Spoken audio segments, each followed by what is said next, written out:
Icon star Allu Arjun తో Atlee project దాదాపు lock అయినట్లే. ముందుగా ఈ సినిమానే పట్టాలే అక్కుతుందని సమాచారం. రెగ్యులర్ షూటింగ్ సమ్మర్ తర్వాత మొదలవుతుందా? వేసవితో సంబంధం లేకుండా సెట్స్ కి వెళ్తారా అన్నది చూడాలి. అయితే బన్నీతో అట్లీ ప్రాజెక్ట్ క్యాన్సిల్ అయిందని అప్పట్లో వార్తలొచ్చిన సంగతి తెలిసిందే.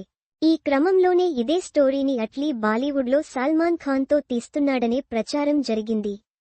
ఇందులో సూపర్ స్టార్ రజనీకాంత్ కోసం ప్రయత్నిస్తున్నారని, కానీ ఆయన డేట్లు కుదడం లేదని, ఈ క్రమంలో సల్మాన్ పై భారీ బడ్జెట్ పెట్టడానికి ఎవరూ ముందుకు రాలేదని, అందుకే ఆ ప్రాజెక్ట్ ఆగిపోయిందని బాలీవుడ్ మీడియాలో కథనాలు వైరల్ అయ్యాయి. అయితే 2 రోజుల క్రితమే అట్లీ ముంబైలోని సల్మాన్ ఖాన్ని నేరుగా కలిసి క్షమాపణలు తెలియజేశాడుట. వచ్చే ఏడాది ఇద్దరం కలిసి సినిమా చేద్దామని అట్లీ చెప్పాడుట.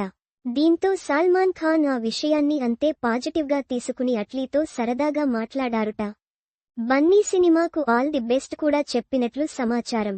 దీంతో బన్నీ, అట్లీ సినిమా కన్ఫర్మ్ అయింది అనడానికి ఇదో రకమైన ఆధారం.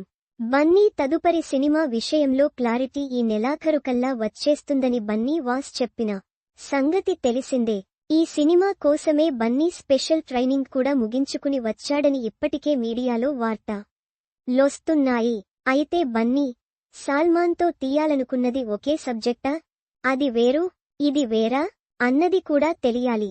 ఈ కాంబినేషన్లో సినిమా అనే ప్రచారంతోనే అంచనాలు ఒక్కసారిగా పీక్స్ కి చేరిన సంగతి తెలిసిందే. ఇద్దరు పాన్ ఇండియాలో సంచలనాలు నమోదు చేసిన వాళ్లే.